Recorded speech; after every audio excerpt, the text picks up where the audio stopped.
I walked in silently and stopped in my tracks. My mother-in-law was sitting there eating while my mom stood at the sink, washing dishes and shivering from the cold. My husband suddenly grabbed the plate from her hands and shouted, "Enough with the dishes. Go get more food." I didn't argue or raise my voice. I calmly called my dad. 5 minutes later, the entire situation flipped and Marcus Peterson showed up. I never caused a scene. You know that feeling when your entire world shatters in an instant and all you see is red? That's exactly how I felt when I walked into my own home and found my mother, shivering and scrubbing dishes, while my husband and his conniving mother feasted like kings. But what they didn't know was that their reign of terror was about to end, with a single, chilling phone call to the one man they truly feared. It all started just 30 minutes before that call. I was driving my SUV through a brutal snowstorm, knuckles white on the wheel, but my spirit felt light. My audit assignment in Chicago had wrapped up early, a whole day early. That audit of a massive logistics firm had absolutely drained me, and all I could dream of was walking into my warm, bright house, hugging my mom and Marcus, and just collapsing into bed. This house, this custom home in our fancy sanctuary subdivision, it wasn't just bricks and mortar. It was a sacrifice. My mom, Vivian, had sold everything she had in South Carolina, her solid rural home, her land, her livestock, decades of hard work. All of it, just so Marcus and I could have a respectable place to live. I still remember her, teary-eyed, handing stacks of cash to Marcus, her only request being a peaceful old age close to her daughter. Marcus had promised, then, to treat her like a queen. What a lie that turned out to be. My SUV crunched to a halt by the tall, wrought iron gates. I decided not to use the intercom. I didn't want to disturb anyone. I quietly opened the pedestrian gate with my key. The first floor windows were glowing, bright, and welcoming. Through the frosty air, I caught the scent of roasting meat and then a loud, booming laugh. It was Denise Peterson, my mother-in-law. I managed a small smile. Must be a party. I gently pushed open the front door and stepped into the foyer. The house smelled of expensive perfume and roast turkey. I inhaled, ready to shout surprise. But the words died in my throat. From the dining room, where the chandelier sparkled like a million diamonds, there was a wide opening into the kitchen. And that view, that single view, broke my world in two. In the dining room, at the massive mahogany table, sat Denise Peterson. She was wearing a festive, deep burgundy dress, looking absolutely regal. Before her were platters of prime steak, gourmet fish appetizers, and bottles of high-end scotch. She was cheerfully regaling an unseen companion, popping another appetizer into her mouth. The dining room was hot, a fire crackling merrily in the hearth. But the kitchen? It was plunged into icy darkness. The heat had been completely shut off.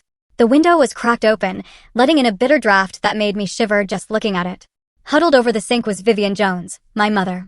She wore her old, worn winter coat that she'd brought from the farm and a knitted shawl. She was trembling all over. Her hands, red and swollen from the icy water, frantically scrubbed a dinner plate. No steam rose from her lips. It was almost as cold in that kitchen as it was outside. I froze. I couldn't even draw a breath. I watched my mother try to turn off the water, but the faucet only sputtered. There was no hot water. Conserving energy, they were conserving energy on the woman who had bought these very walls for them. At that exact moment, Marcus burst into the kitchen. He was in a crisp white shirt, flushed and content. But when he saw Vivian, his face twisted into something ugly, something truly malicious. He crossed the floor in 2 bounds.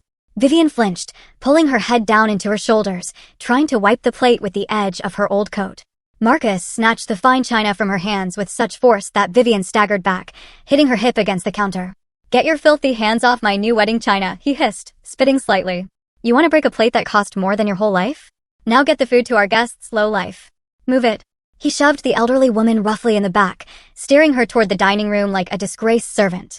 "Marcus, please, I'll be quick," Vivian whispered, her voice shaking from tears and cold. "Shut up and serve my mother," Marcus roared. Then he simply walked back into the warmth, adjusting his hairstyle as if nothing had happened. I stood in the shadow of the hallway, a ghost in my own home. My heart seemed to stop, then started beating with a heavy, muffled thud that echoed in my temples. The scream was trapped deep inside, transforming into a cold, calculated fury. I didn't charge in. I didn't yell. A scene wouldn't solve anything right now. A scene was emotion, and I needed action. I silently took a step back. Then another. I quietly opened the front door and slipped back out into the snowy night. The cold air burned my face, but it cleared my thoughts. I pulled out my phone. My fingers were steady. I found a number in my contacts that Marcus thought was for a retirement home or some backwater relative in the sticks. "Dad," it rang only once. "I'm listening, daughter," came a low, gravelly voice. Dad, I said, my voice even and dead. You're close. I was just pulling up. Wanted to surprise you. What's going on? Yeah, walk straight in right now and bring the papers. All the papers. I ended the call. I stood on the porch for exactly 3 minutes, watching the falling snow. Then, I wiped a non-existent tear, straightened my shoulders, and opened the door again. This time, it was loud, confident, and punctuated with a slam. I stomped my boots loudly, shaking the snow off them, and walked into the foyer. Sim.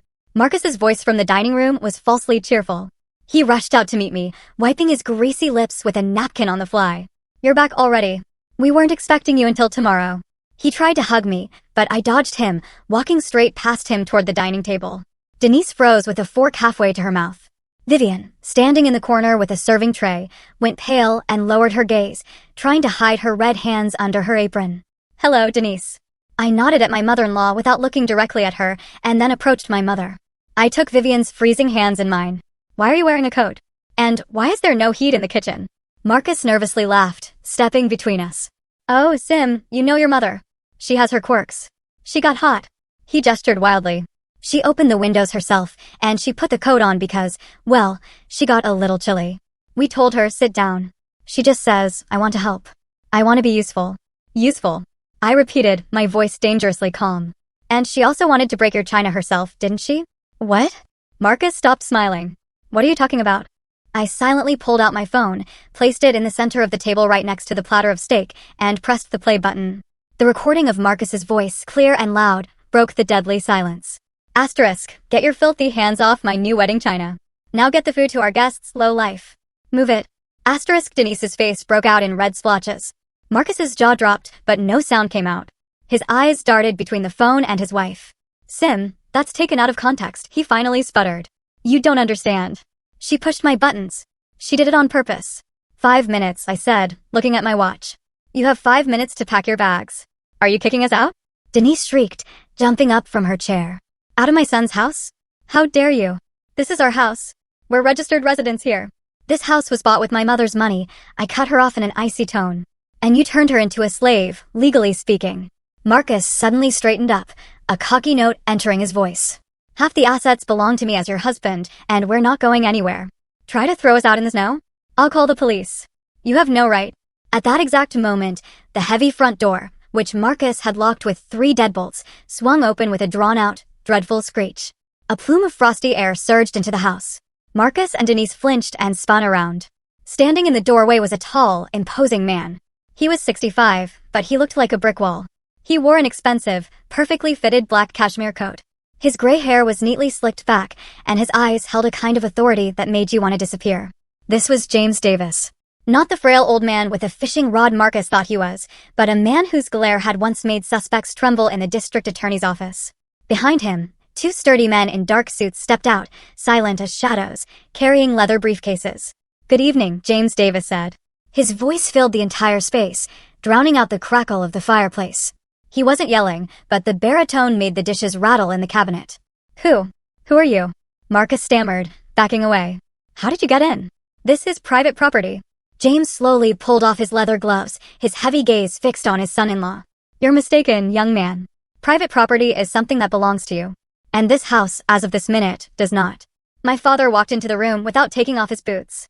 The 2 men followed. One of them placed a document with a notarized seal on the table in front of Marcus. Remember that private investor you borrowed $300,000 from last month to finish the roofing?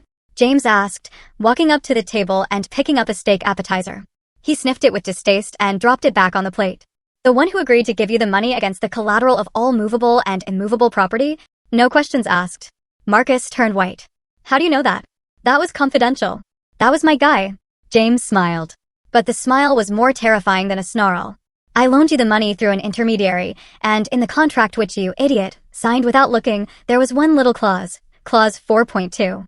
It stated the immediate confiscation of the collateral if payment was late by even 1 day. Marcus gulped hard. But the payment was yesterday. I forgot. I thought 1 day wouldn't matter. It matters, James Davis said, nodding to his men. The deadline passed at midnight last night. This house, the furniture, that china, and even your socks are now my property. You have 0 minutes to pack. Get out of here.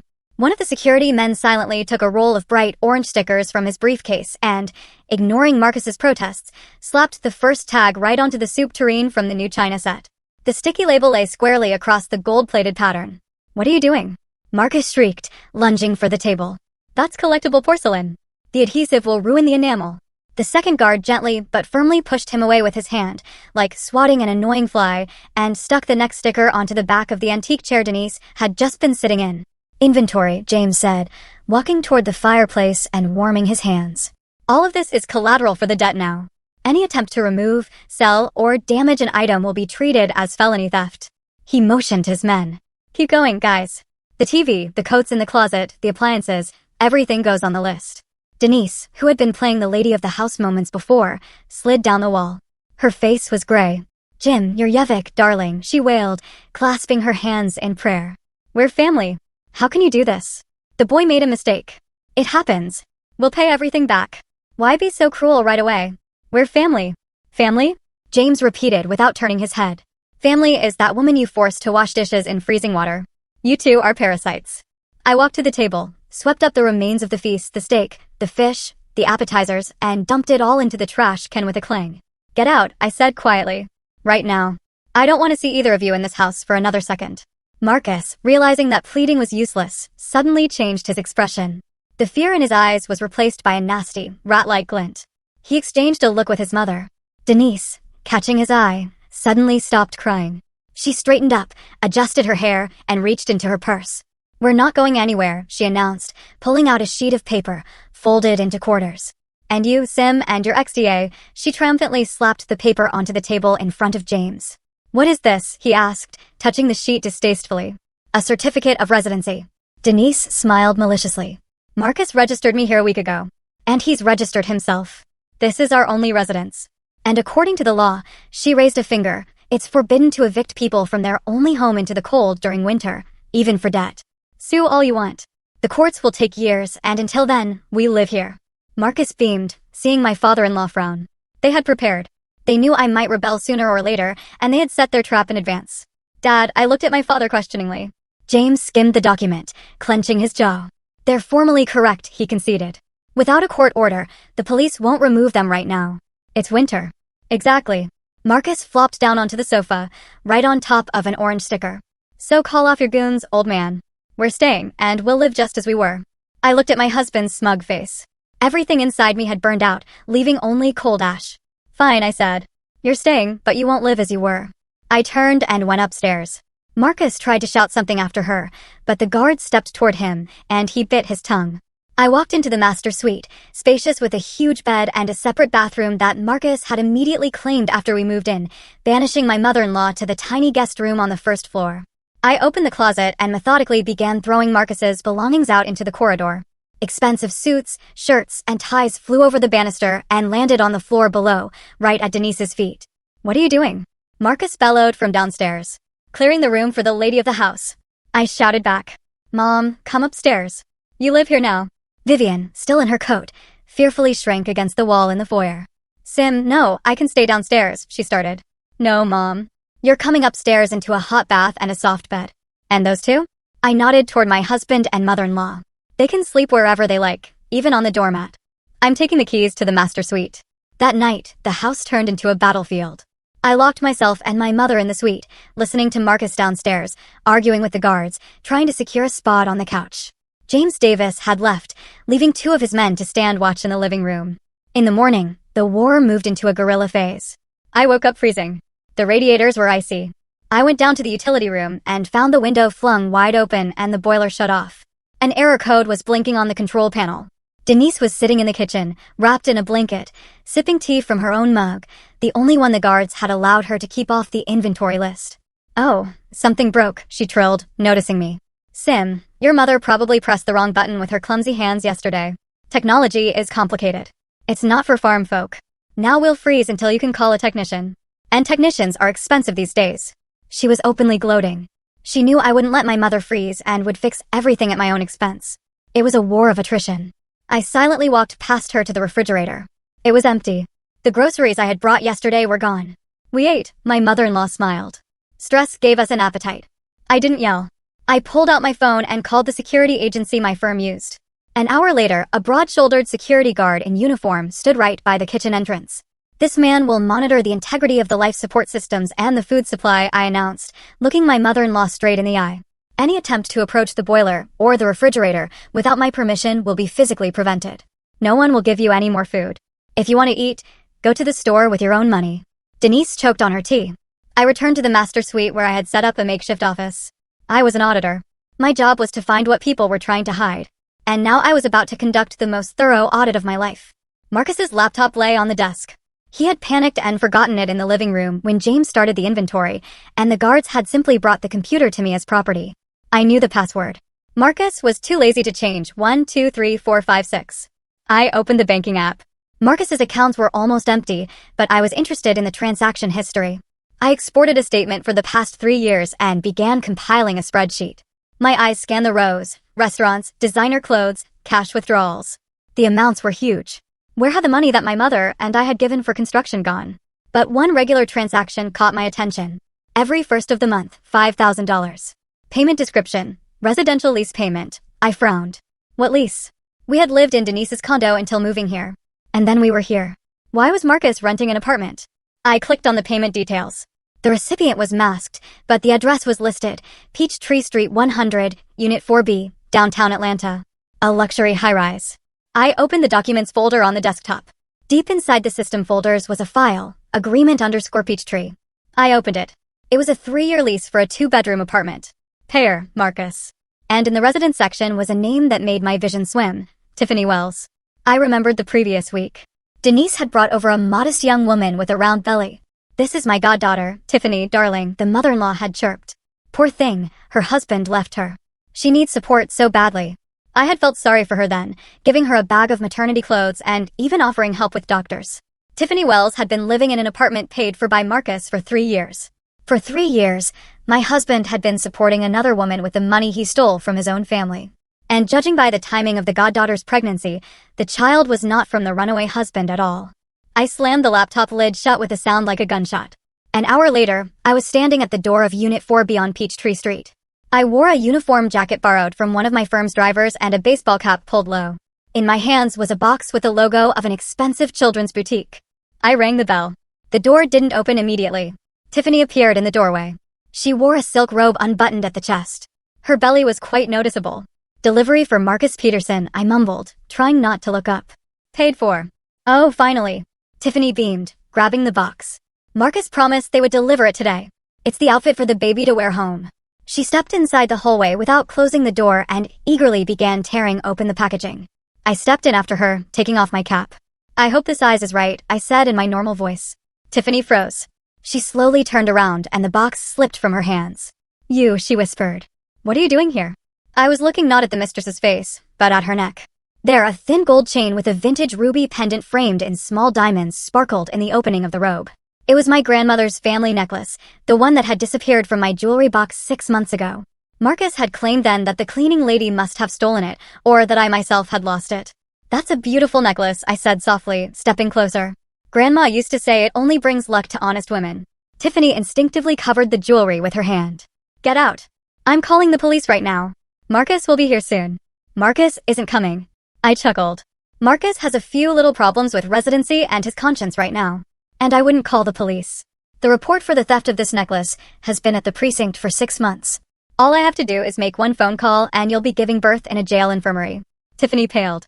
Her bravado began to crumble. "I didn't steal it," she shrieked. "It was a gift. Denise gave it to me. She said it was her family heirloom." "Take it off," I commanded, holding out my hand. Tiffany, sobbing, unclasped the fastener and threw the necklace into my palm.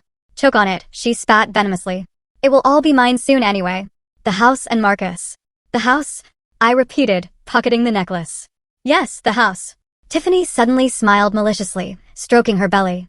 "Denise promised that as soon as that old hag, your mother, is put into a nursing home, Marcus and I will move in. That's where she belongs. She doesn't know what she's doing anymore anyway. And the baby needs fresh air, not this dusty apartment." My vision narrowed. So, it wasn't just about the money. They weren't just planning to fleece Vivian Jones. They planned to destroy her, declare her incompetent, and lock her away in a state facility to make room for their new family. Thank you for the information, I said in an icy tone. Now I know everything I need to know. I turned and left, leaving Tiffany bewildered in the middle of the hallway. That evening, a suffocating silence reigned in the house, but I decided to break it. I set the table in the dining room, not for guests, but for family. I set the plates, lit the candles, and invited everyone to dinner. Marcus and Denise came down cautiously. They were starving. The guard in the kitchen was diligently doing his job, and they had been surviving all day on crackers found in their rooms. Seeing the roasted chicken, Marcus swallowed hard. Sit. I invited them with a gesture. Vivian was already sitting at the head of the table, dressed in her best new spring dress that I had retrieved from her suitcase. She looked confused, but held herself with dignity. I sat across from my husband. The ruby on my neck glowed scarlet in the candlelight. Denise, who had reached for the bread, froze. Her eyes widened, fixed on the jewelry. A fork clattered onto a plate. Pretty, isn't it? I asked, touching the stone. I found it today in a very unexpected place, on the neck of a certain pregnant goddaughter. Marcus choked on his water. He coughed, his face turning crimson. You want to see her? He choked out. I did. I nodded calmly. A sweet girl, very candid. She told me all about your plans. The retirement home for Mom, the move-in. Vivian gasped and pressed a hand to her chest. Retirement home, she whispered. Daughter? What is she talking about?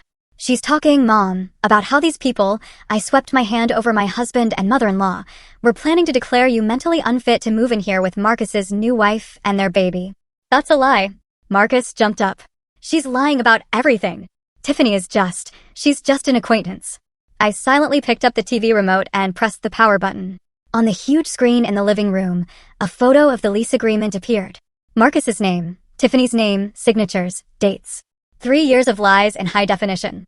You paid for her apartment with the money we were saving for Mom's medical care, I said. You lied to my face for 3 years. You have a child on the side, and you wanted to throw my mother out of her own home like trash.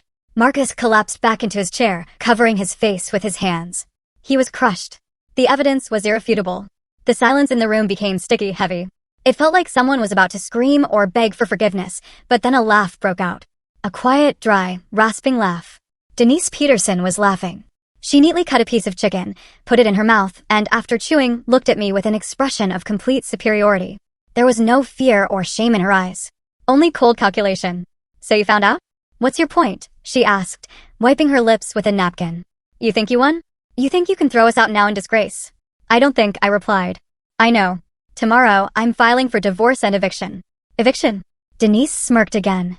Did you look closely at the deed for the house, smarty pants? Sure, the house is in your mother's name. The house? Yes. The mother-in-law corrected me. The walls, the roof, the foundation. But the land it sits on. She paused dramatically, savoring the moment. The land, darling, belongs to me. I frowned. What nonsense. My mother bought the lot. Your mother provided the money, Denise corrected. And I handled the paperwork. Remember that power of attorney Vivian signed 3 years ago to handle all the construction affairs? There was one small line in there, right to purchase real estate in my name. The mother-in-law leaned back in her chair, crossing her arms over her chest. So, the half-acre lot that this wonderful custom home sits on was purchased in my name. And I have the deed. Vivian cried softly. Denise, how could you? We had an agreement. It was all for my son, darling. Denise snapped. Not for you, you country bumpkin. She turned back to me, her voice hard as steel. So, the breakdown is this, daughter-in-law. The house is yours, but the land is mine. I demand that you move your house off my land. Tear it down, or pay me rent. Say, $20,000 a month starting today. I stared at her, understanding that this wasn't a bluff. This woman had planned everything from the start. She wasn't just a thief. She was a professional predator. And if we don't pay? I asked. Then I'll sue to have the illegal structure demolished, Denise shrugged. And believe me, I'll win. I have all the paperwork. She picked up a chicken leg and took a bite with relish. So, no one is going anywhere. Tiffany will move in here as soon as she gives birth. And you and your mother will live in the guest annex and work off the rent. And that's my final word. Denise wasn't kidding. The next morning, I woke up to the sound of a heavy engine roaring outside. I looked out the window and saw an old, rusty dump truck slowly pulling into the gates and parking directly across the only exit from the property. The driver, a grumpy guy in a greasy jacket, jumped out of the cab, locked the door, and walked away on the road without looking back. The dump truck completely blocked everything. No one could drive out, and no one could drive in. What does this mean? I asked, descending to the kitchen where Denise was victoriously sipping coffee. It's my land, the mother-in-law replied without looking up from her mug. And I decide who and what parks on it. By noon, it became clear that this wasn't just a petty stunt. It was a siege. A septic pump truck arrived at the gates. The septic tank was overflowing from the day before. The driver honked, got out, looked at the blocking dump truck, spat, and drove off. The hose simply couldn't reach the tank cap over the fence. An hour later, an odor appeared in the house. Faint at first, then unbearable. Using the plumbing became impossible. The courier with the week's worth of groceries I had ordered also turned around at the gates. Denise went out onto the porch and yelled with a smirk that entry onto private property was forbidden. If he tried to climb the fence, she would call the police for trespassing. She's starving us and drowning us in our own sewage, I concluded, looking at the empty refrigerator. By evening, the house had turned into an icy, foul-smelling tomb. Vivian sat in her room wrapped in a blanket and crying. Sim, honey, she sniffled when I checked on her. Let's just leave. Let them choke on this house. I can't take this anymore. The smell, the cold. I'm old. I don't need much. We can rent a room somewhere. No. I cut her off. My voice was tight with tension. If we leave now, we lose.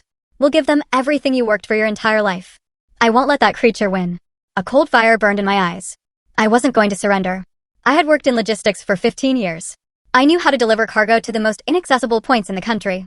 Surely, I could organize the provisioning of my own home. Late that night, when Denise and Marcus had fallen asleep, confident in their victory, I went out into the backyard. Behind the shed, there was a small gap in the fence known only to the neighborhood cats. In the darkness beyond the fence, headlights flashed. It was my company service pickup truck.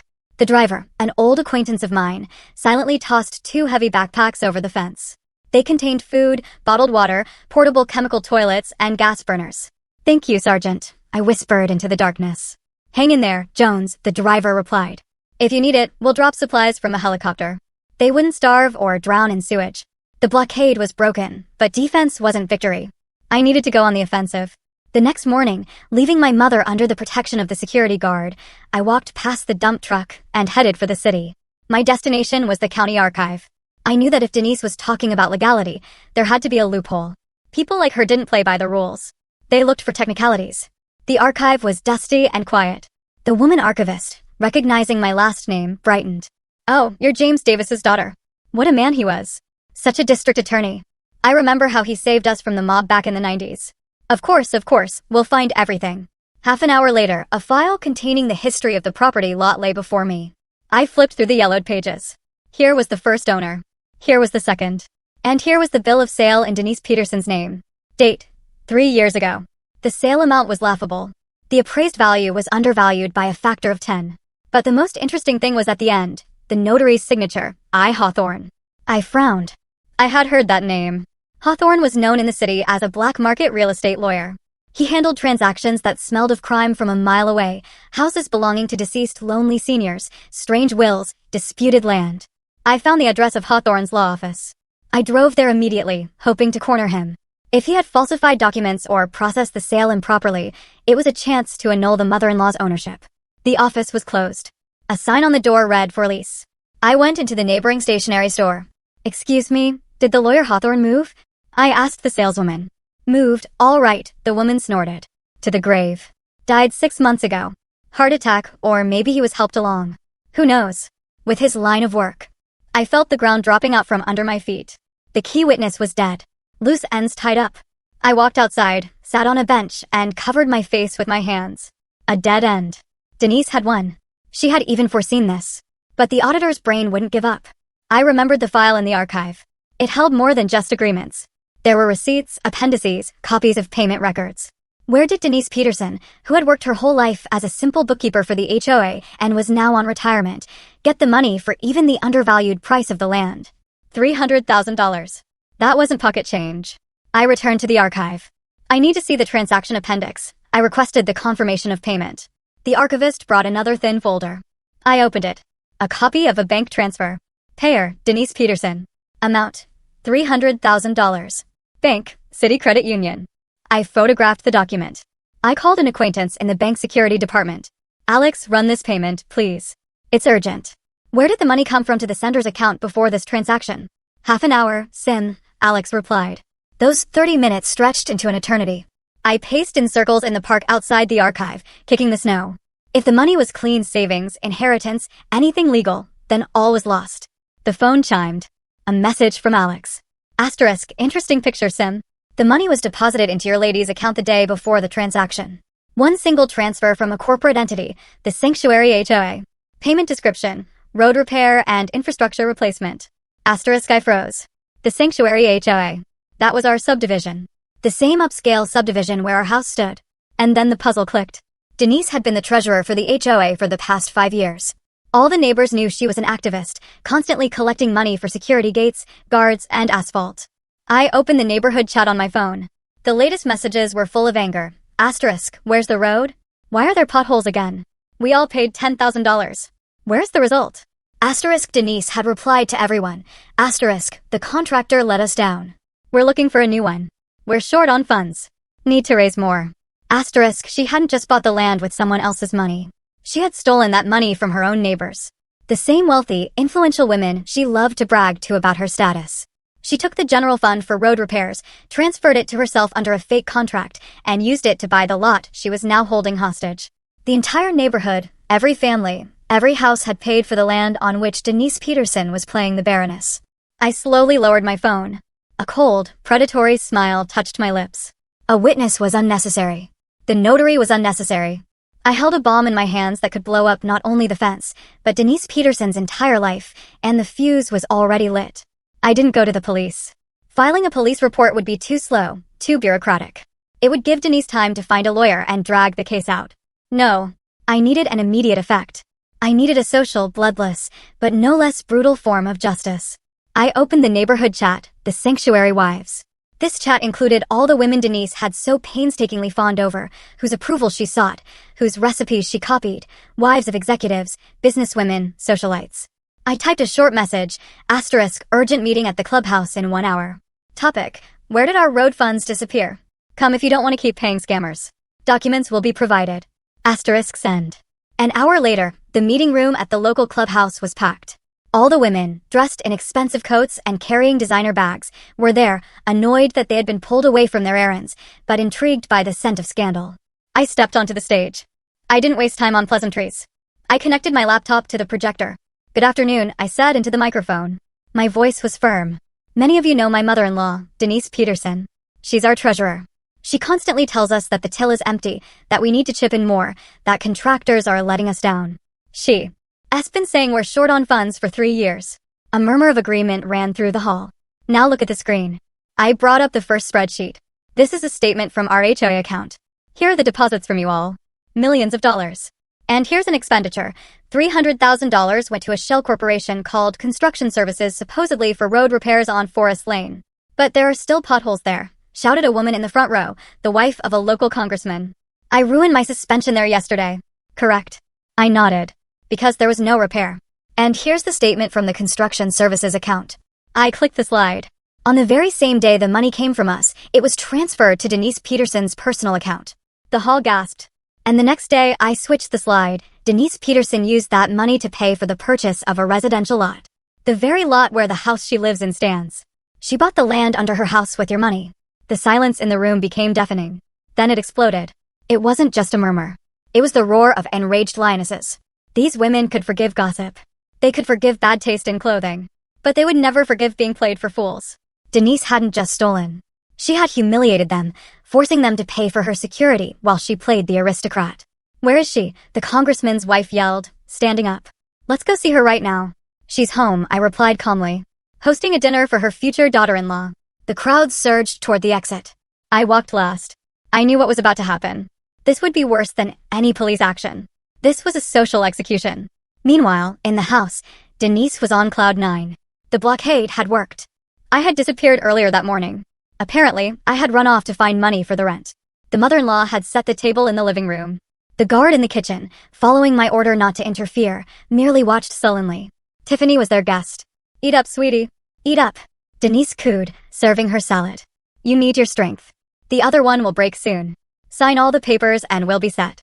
You'll be the lady of the house here, and Vivian will find a cheap care home somewhere far away, Denise said with a dismissive wave. Tiffany smiled contentedly, stroking her belly. Marcus sat beside her, agreeing with his mother, already mentally arranging his furniture in his father-in-law's study. Suddenly, a commotion came from the street. A rising tide of voices like the surf. What's all that noise? Denise frowned. Did that crazy woman start a protest? She walked to the window, pulled back the heavy curtain, and went white. A mob was standing by the gates. Dozens of women. And they weren't just onlookers. They were the very socialites Denise dreamed of having tea with. But now their faces were distorted with rage. "Denise, come out, you thief," the congressman's wife screamed, shaking her fist. "Give us back our money. Open the gates, you con artist. We know you bought the land with our funds." Denise recoiled from the window as if from fire. The curtain slipped from her trembling fingers. They know," she whispered. "How did they find out?" The first rock flew into the gates, followed by a clod of dirt. "Marcus," she shrieked. "Do something. Call security." Marcus rushed to the window, saw the enraged crowd, and understood. This is the end. The end of his mother, her reputation, her influence, her place in society. If he went out now to defend her, they would tear him apart along with her. Those women would ruin them. They would shut every door in the city in their faces. He looked at his mother.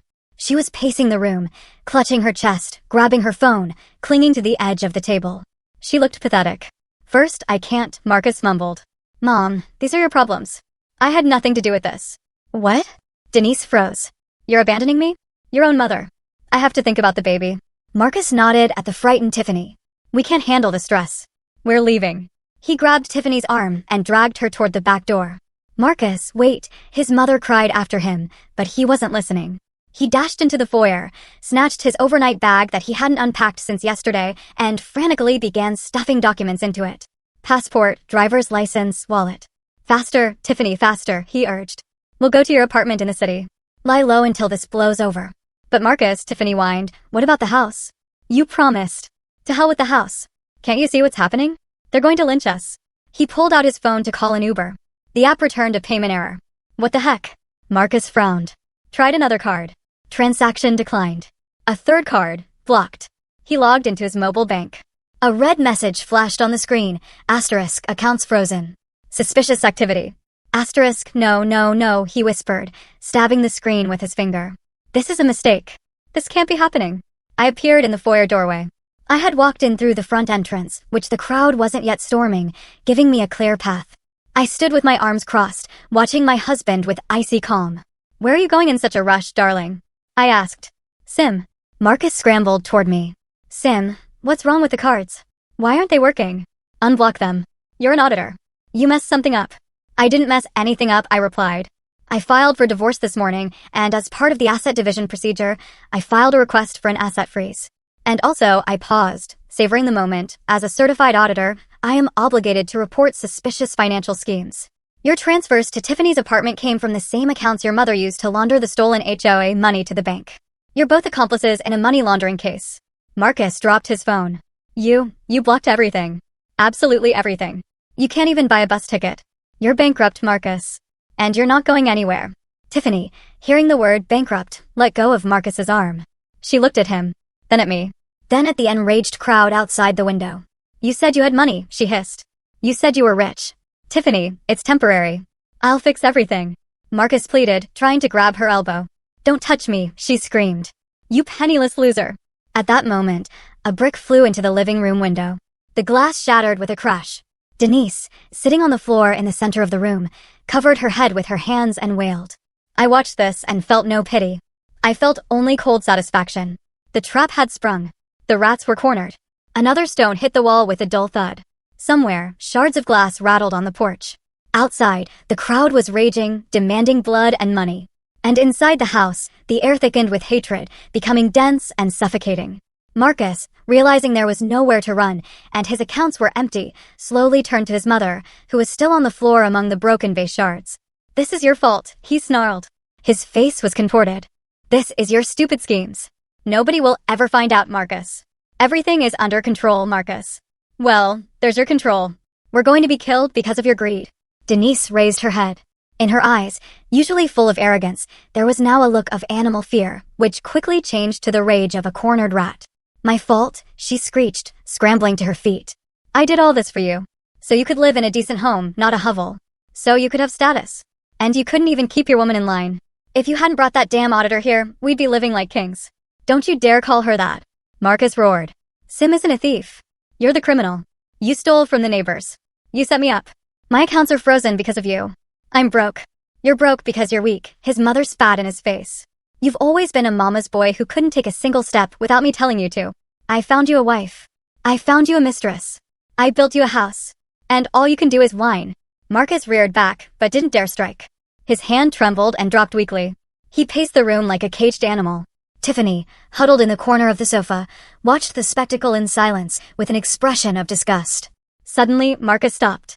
His gaze fell on me, standing in the doorway, arms crossed, watching the agony of their family with cold curiosity. A switch flipped in Marcus's head. Fear and greed whispered the only way out, betrayal. He approached me with quick steps, lowering his voice to a conspiratorial whisper. Sim, listen. He rushed, grabbing my sleeve. We need to talk alone. I jerked my arm away with distaste. What do we have to talk about, Marcus?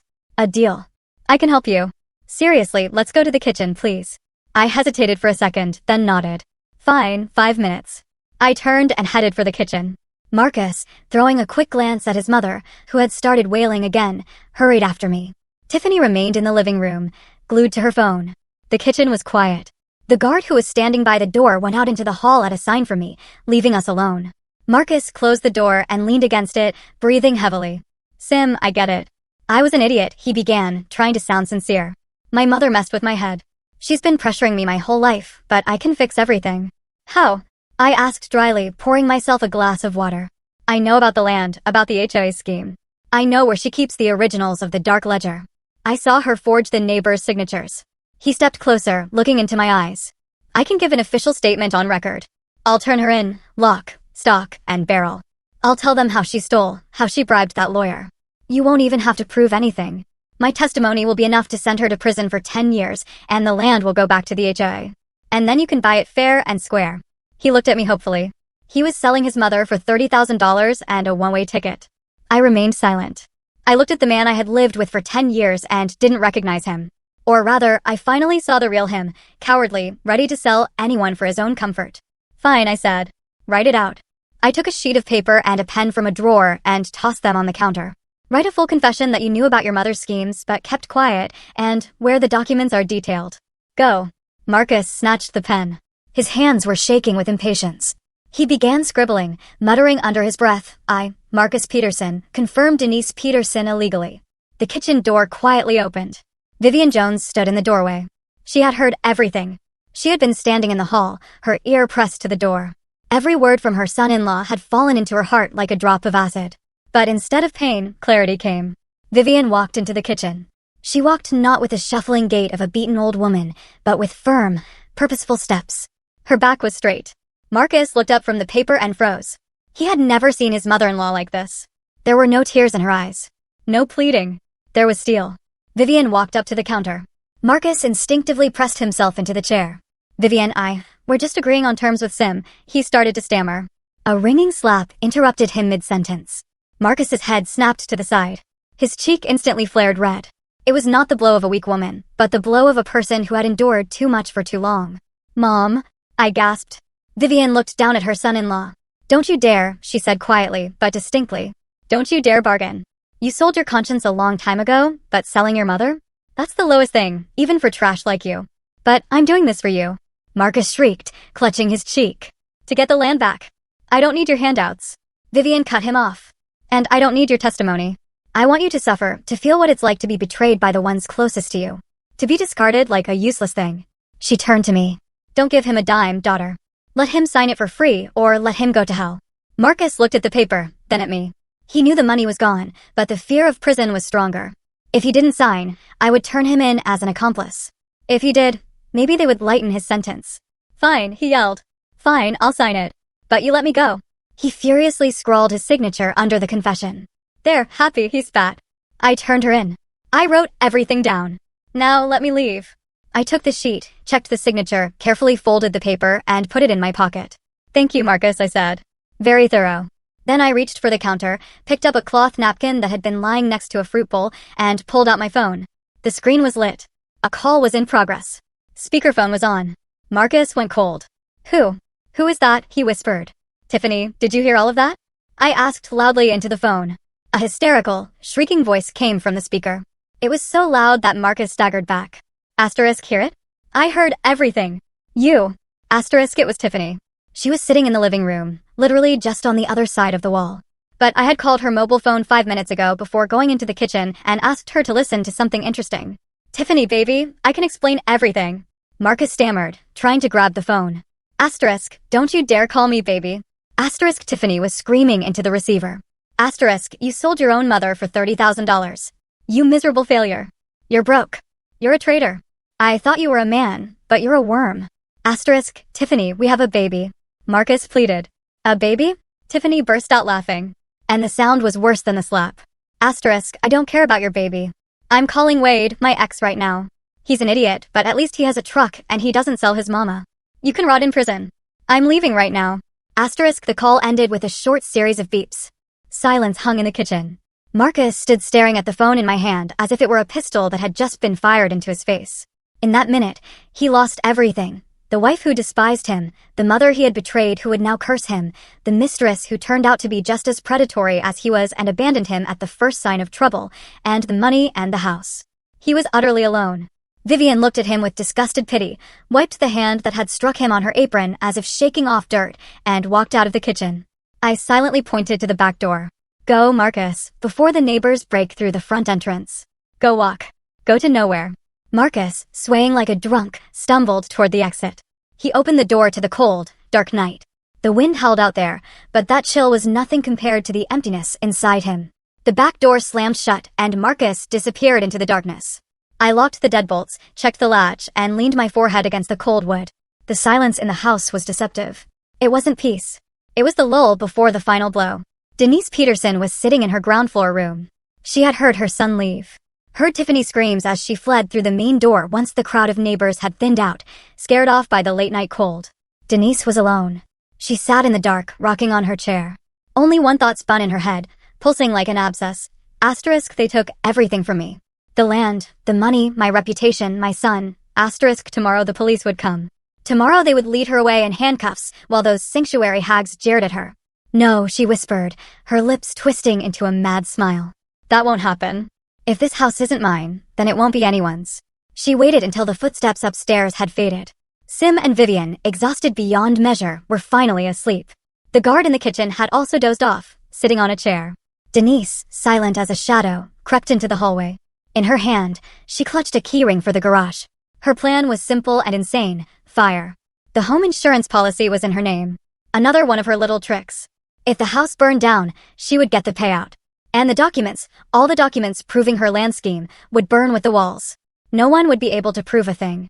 She would say the wiring shorted out. Old wiring installed by those clumsy contractors. She walked into the garage. It smelled of gasoline and old rubber. In the corner stood jerry cans, old metal, heavy. She had stored them there for years, just in case. Now the time had come. Denise struggled to twist the cap off the first can. The sharp chemical smell hit her nose. She began pouring the contents onto the floor. The gasoline spread in a dark puddle over the concrete, creeping toward the shelving unit filled with paint cans, toward the wooden frame leading into the main house. Burn, all of you. Burn, she whispered, splashing the second can onto the walls. It's mine. It's all mine. She pulled out a lighter. A tiny flame flickered in the darkness, illuminating her face, distorted by madness. Well, here we go. She cackled and tossed the lighter into the puddle. The fire ignited instantly with a dull warmth like a beast released from a cage. The flame licked the walls, greedily attacking the oily rags in the corner. Heat blasted her face. Denise backed toward the exit, but then realized that the garage door leading outside was jammed. She yanked the handle, useless. The old lock, which should have been oiled long ago, was seized tight. The fire was already cutting off the path back into the house. She was caught in the trap she had set for everyone else. Help, she screamed, pounding her fists on the metal door. Fire. Outside, parked by the gates, James Davis was dozing in his car. He hadn't left. He knew cornering a rat was dangerous and had decided to personally stand watch until morning. A flash in the garage window made him open his eyes. An orange reflection danced on the snow. Damn it, he barked. He jumped out of the car, shouting to his men, ran the gates now. The security guards ran to the garage. Black, acrid smoke was already billowing from the seams. Inside, they could hear Denise Peterson's frantic screams. Ram it, James commanded. The guard's SUV hit the garage door bumper first. The metal screeched, buckled, but held. Again. The second impact ripped the door off its hinges. James was the first to rush into the inferno. The smoke burned his eyes. The heat was unbearable. He saw Denise huddled in the far corner, covering her face with her hands from the encroaching flames. Come here, you fool, he yelled, grabbing the collar of her expensive coat. He dragged her out onto the snow, tossing her aside like a sack. Denise was coughing. Her face was black with soot, but she was alive. The security guards were already dousing the flames with fire extinguishers, preventing the fire from spreading to the house. Lights came on in the upstairs windows. Vivian and I rushed outside in our robes, staring in horror at the smoking garage. "Mom!" I rushed to Vivian, hugging her. "Are you okay?" In the distance, sirens wailed. Firefighters and police. One of the neighbors, seeing the smoke, had called them. Denise Peterson sat on the snow and laughed hysterically. "They can't prove anything," she screamed. "Nothing. It was the wiring. I almost died. I'm the victim." A police car screeched to a halt by the gates. A weary-looking police captain got out. The firefighters followed, quickly unrolling their hoses to wet down the smoldering walls. The captain approached Denise. "Miss Peterson," he asked respectfully. "Yes, that's me." She nodded. "I'm the victim. I had a fire. An insurance claim." The captain looked at the garage. The fire was out, but those same jerry cans Denise had used to pour the gasoline were lying on the snow. Old, orange, with distinctive scuff marks. The officer frowned, approached one of them, and shone his flashlight on it. Through the soot, a faded logo appeared on the side of the can, a blue triangle with the letter C, and an inventory number stamped in paint. The captain slowly turned to James Davis. "Mr. Davis," he said with respect, but surprise. "Isn't that the logo of your old construction trust? The one that went bankrupt 15 years ago?" James walked closer, squinting. "Yes," he said slowly. "Central Construction, my firm. We had a huge amount of fuel and material stolen from the warehouses back then. We thought the site manager did it."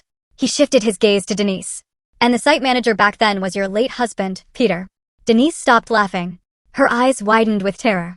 "They're just old cans," she whispered. "We found them at the cabin." "Not just old cans," the captain shook his head. "See the marking? That's a specialized batch. High-octane fuel for heavy equipment. It wasn't sold retail. It was stolen and apparently stored all these years." The captain pulled out his handcuffs. "Miss Peterson, you are under arrest, not for arson, but for newly discovered evidence in the case of felony theft from the warehouses of the State Enterprise Central Construction. That case had been dormant for 15 years. And now we have the evidence right here, with your fingerprints on it." The handcuffs clicked. Denise wailed, not from fear of the fire, but from the realization of the monstrous irony of fate. She had spent her entire life playing the rich woman, stealing petty cash from the HOA, her daughter-in-law, and her neighbors. But it was an old, forgotten theft committed by her husband decades ago that ruined her. She had stored that gasoline to save a few bucks, and it became the fuel for her prison sentence. "Take her away," the captain waved. Denise was dragged to the car. She fought, screamed curses, and spat, but no one was listening. James Davis walked up to Vivian and me. "It's over," he said, hugging us both. "It's really over. The house is safe, and the rat is gone." The police cruiser with its flashing lights disappeared into the darkness, taking Denise Peterson toward her criminal past. The silence that fell over the subdivision was deafening, smelling of smoke and wet ash. I stood on the porch wrapped in a down jacket and looked at the gates. There, parked by the curb, was Marcus's SUV. The engine was running, thick white smoke pouring from the tailpipe. He was running out of gas, but he couldn't turn off the engine or he would freeze to death. The windows of the SUV were fogged up from the inside. Marcus was there alone, with no money, no home, no family. In the morning, he tried to approach the pedestrian gate. He looked terrible, unshaven, in wrinkled clothes, with red, sleepless eyes. Seeing Vivian, who had come out to shovel the snow on the path, he pressed his face against the iron bars of the fence. "Vivian," he croaked. "Please, just a piece of bread. I haven't eaten in a day. I don't even have money for instant soup." It was a mirror image of the nightmare scene where everything had begun. Only now he was the beggar. Now he stood in the cold and pleaded, while Vivian was the lady of the house in the warmth. Vivian froze with the shovel in her hands. I saw her heart flinch. "Pity is the curse of good people." "Go, Marcus," Vivian said softly, not looking at him. "God will provide." She turned and went inside, but I noticed her shoulders shaking. I felt no pity. I had a job to do. There was still the last bit of legal mess to clean up, the divorce, the return of the land, and that cursed debt for construction materials. I sat in the living room, surrounded by folders of documents. James Davis sat opposite me in an armchair. My father looked older. All this, the siege, the fire, the arrest, had drained his strength. He was turning a cup of cold coffee in his hands and staring at the fire in the hearth. "Dad," I called. I put down my pen. "I need to know." James lifted his heavy gaze to me. "Know what, daughter?" "Why no?" I asked directly. "Why did you only show up now? We were living in this hell for months. Mom sold her house in the country, gave them all her money. They humiliated her. They turned her into a servant. Where were you? Why didn't you intervene sooner if you had the connections? If you could have fixed everything with one phone call. James sighed. It sounded like the moan of an old tree. Shame, Sim, he replied gruffly. Ordinary man's shame. He set the cup on the table. I walked out on you 20 years ago. Left like a coward from my work, my career. I thought the money I sent would replace a father and a husband. And when Vivian called me 6 months ago and told me she was selling her house to help you, I wanted to come. I was desperate to come, but I thought, who am I? I don't have the right to interfere. You're grown. Vivian is proud. She wouldn't accept help from the ex who traded his family for a batch. I listened, a lump rising in my throat. I was watching you, my father confessed, from a distance. I knew Marcus was a lowlife, but I didn't know the scale of it. I thought it was just family squabbles. But when you called that night, when I heard your voice, I knew if I didn't come now, I had no reason to live. He paused. There's one more thing, Sim. That debt. The debt for the brick and cement that Denise used to blackmail you. The $300,000 Mom supposedly borrowed from her to finish the house. I nodded, opening the folder with a promissory note. Mom signed it 2 years ago. Denise said the money from the sale of the country house wasn't enough. Prices went up, and she kindly loaned her savings. We still owe her that amount, even if she's in prison. Her heirs, Marcus, they can still claim it. That's a lie, James said softly. There was no debt. Prices didn't go up. There was more than enough money from the sale of your mother's house. But Denise, she's a sly fox. She knew Vivian didn't understand construction estimates. She simply stole some of the money, hid it, and then said there wasn't enough. But where did the materials come from? I didn't understand. The house was finished. I paid for them, my father said secretly. 2 years ago, when the construction stalled, the foreman, an old friend, called me, said, Jim, there's a problem. Materials ran out and your women are crying. No money. I wired him the money directly. $300,000. I told him to keep quiet so Vivian wouldn't know it was from me. I didn't want to humiliate her. I thought she would just finish the house and live peacefully. And Denise intercepted the documents. My father smiled bitterly. The foreman handed the receipts and delivery notices to her as she was the one in charge of the build. She saw that everything was paid for, but Vivian didn't know it. And Denise put on a show. She came to Vivian and said, I found the money. I paid for the materials, but now you owe me. And she got her to sign that promissory note. She sold you something I had already given. I closed my eyes. The sheer cynicism of this woman was unbelievable. She had taken my father's money, hidden the evidence, and then forced my mother to sign a debt bond for an already paid-for commodity. Where's the proof, Dad? I asked, opening my eyes. Words aren't evidence. The foreman might confirm it. But we need documents, receipts, payment records. I kept the bank statements, James said. But that's not enough. We need the original bill of lading, the one with the recipient's signature. Denise must have hidden it. She never threw anything away. I remembered my mother-in-law's room. After the police searched, it was chaos, but many things remained. The police had only taken what concerned the gasoline and HI case. They weren't interested in personal papers. I'm going to look, I said, standing up. I walked into the room that had been Denise Peterson's fortress just yesterday. Now it was just a room with scattered laundry and the smell of old perfume. I methodically searched the place. Closets, drawers, shelves, empty, only old magazines, utility receipts, some postcards. I opened the bottom drawer of a dresser. Under a stack of towels lay an old, worn Bible. I was surprised. Denise had never been religious. She only went to church on Easter to show off her new coat. I picked up the heavy book. I opened it at random. Tucked between the pages in the chapter about Judas lay a sheet of paper folded into quarters. I unfolded it. The paper was yellowed, but the text was clear. Bill of lading number 458. Bricks, fascia, cement, rebar.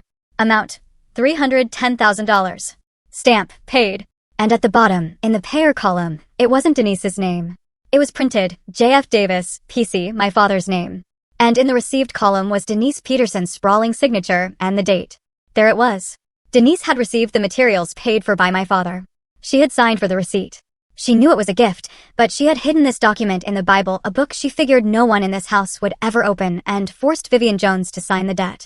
I gripped the paper in my hand until my knuckles went white. This wasn't just a document. It was a key to freedom. Complete, final freedom. No debt existed. This entire loan that Denise and Marcus had held over us for 2 years, the one that made Vivian scrub floors and endure humiliation, was a fiction. A lie. I returned to the living room. I silently placed the bill of lading in front of my father. James put on his glasses, looked at the paper, and his shoulders began to shake. He wasn't crying. He was laughing. A bitter, angry laugh. In the Bible, he croaked. She hid it in the Bible. Lord, what a woman. It's over, Dad, I said. They have nothing left. No Denise, no Marcus, no debt. We're clean. At that moment, there was a knock at the door. It wasn't loud or demanding. It was timid, barely audible. I walked to the window. Marcus was standing at the door. He wasn't asking for food anymore. He just stood there, head down, holding a crumpled piece of paper. I opened the door but didn't let him in. I stood on the threshold, blocking the way. The warmth of the house escaped, enveloping Marcus in steam. But he didn't even try to warm himself. What do you want? I asked. Sim. Marcus's voice sounded like rustling dry leaves. I found a job as a loader at the produce warehouse. They have a workers' dormitory. Glad for you, I replied coldly. I need a form. He held out a crumpled sheet, a family composition form for the manager, so they'll give me a room. I took the sheet. It was an application.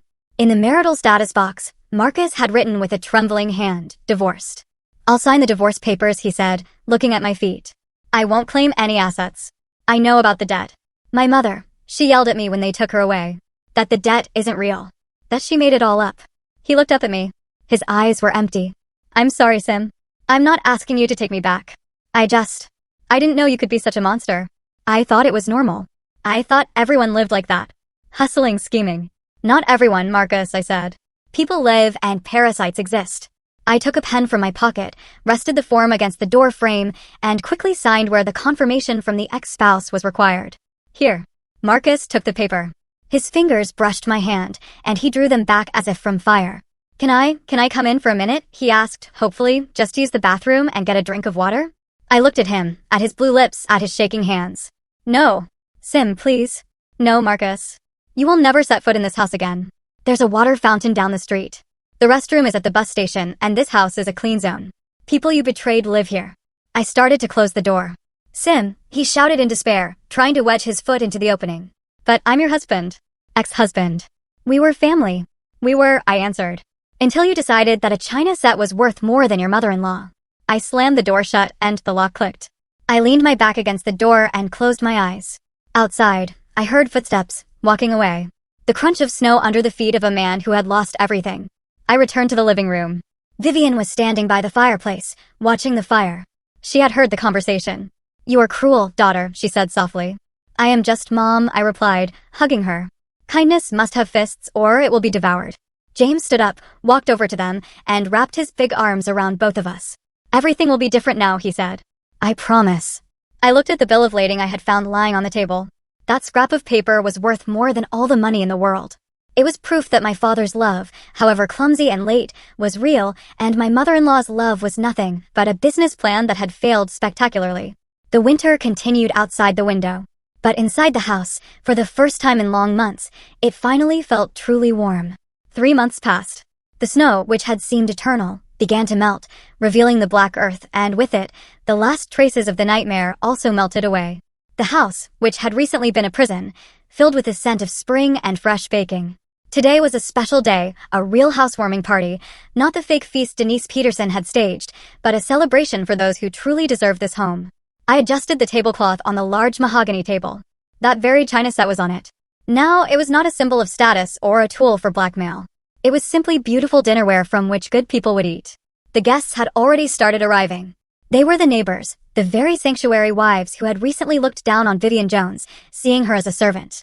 Today they walked into the house with apologetic smiles, carrying pies, flowers, and expensive gifts. Vivian, dear, please forgive us, the congressman's wife chirped, handing over a massive bouquet of roses. We were blind, we thought. But you understand. Denise presented everything so perfectly. Vivian sat at the head of the table. She wore a new dress, the color of spring foliage, which suited her well. Her hair was neatly styled, and a faint blush touched her cheeks. She didn't look like a victim. She looked like a queen mother receiving her subjects. God forgives, she smiled softly. Please sit down, dear guests. The more, the merrier. I watched this from the kitchen and felt my heart lighten. My mother had learned to smile again. She no longer flinched at loud noises or hid her hands under the table. She had reclaimed her dignity. Suddenly, the intercom buzzed. I frowned.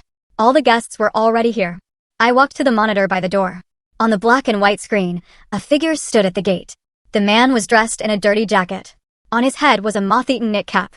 He shifted from foot to foot, breathing on his frozen hands. Marcus. I pressed the talk button. What do you want? Marcus lifted his head. His face was drawn, covered with a patchy beard. Dark circles lay under his eyes. Sim, his voice trembled. I see you're having a party. Cars are parked. I just thought, maybe there's a little stew or bread left. I haven't eaten all day. The warehouse commissary is closed today. He looked pathetic, but I knew that behind that mask of misery still hid the same man who had snatched a plate from my mother's hands. Wait, I said. I went into the kitchen. I took a plastic container, filled it with hot chili, added a large piece of cornbread, and a few small pies. Then I took an envelope from my purse. I went outside, pulling on my coat. The spring wind was fresh, but still cold. Marcus, seeing me, brightened. He took a step toward the gate, reaching out his hands as if hoping he would be invited inside now, into the warmth, to the table. Thank you, Sim. Thank you, he mumbled. I knew you weren't like them. Can I come in, he added, his voice small. Just in the foyer so the wind doesn't blow while I eat. I walked up to the fence, but didn't open the lock. I pushed the container and the envelope through the bars. Here. Marcus grabbed the food, clutching it to his chest like a treasure. Then he looked at the envelope. Is this money? It's a ticket, I said. For the bus to rural Nebraska. It leaves tonight. Nebraska? Marcus's eyes widened. Why Nebraska? I'm a manager. I have a college degree. You have nothing, I cut him off. Here, you're an outcast. No one will hire you. No one will rent you. You'll burn out here. Drink yourself to death under a bridge. But there, you have a chance to become a human being or to die alone. The choice is yours. I turned to leave. Sim, he cried after me. But why? Didn't you love me at all? I stopped, turned back. I loved the man I invented. And he never existed. I walked into the house and firmly closed the door behind me. The click of the lock sounded like the final period in the chapter of my life titled Marcus.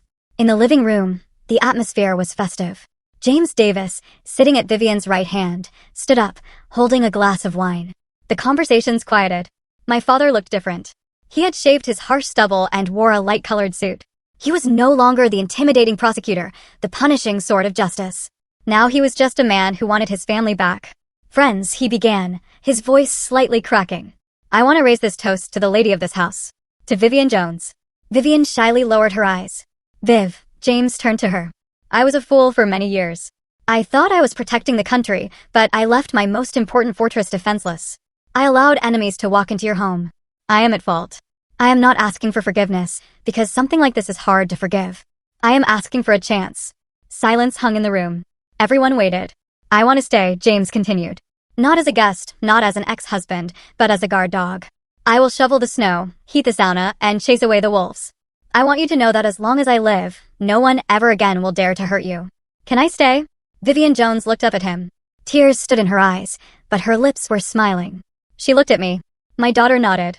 You can stay, Jim, Vivian said quietly but firmly. But I have a condition. Anything, he answered quickly. Whatever you say. The house. Vivian put her hand on the table.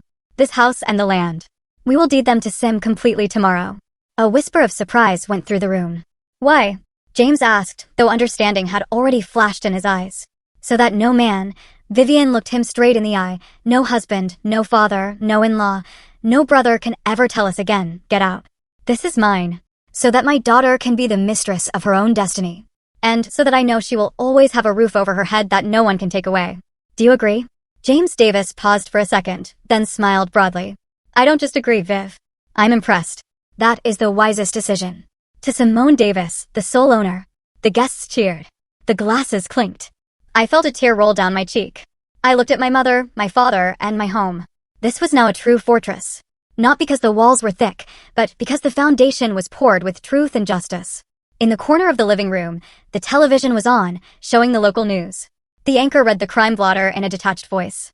Today, the county court delivered a verdict in the high-profile case of theft from the Sanctuary HOA and the Central Construction warehouses. Citizen Denise Peterson has been found guilty of 7 counts, including felony fraud and forgery.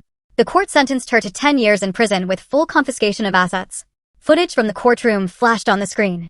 Denise Peterson sat in a holding cell without makeup, in a gray uniform. She looked old and broken. She was screaming something at the camera, but there was no sound. Her son, who testified as a witness, also lost all assets in civil lawsuits from the affected residents. His current whereabouts are unknown. The image changed. It showed a tow truck hauling away Marcus's SUV from the impound lot, the same one he had been living in for his last few days. Vivian Jones looked at the screen, then turned her gaze to her daughter. Turn it off, Sim, she requested. We don't need that negativity. We're celebrating. I pressed the remote button. The screen went dark. I walked to the window. The spring sun was shining outside the glass. The snow was melting, turning into streams that washed away all the filth of winter. The lowlife had become the queen, and those who saw themselves as the masters of life were left with nothing. Justice isn't just when evil is punished. Justice is when kindness stops being toothless.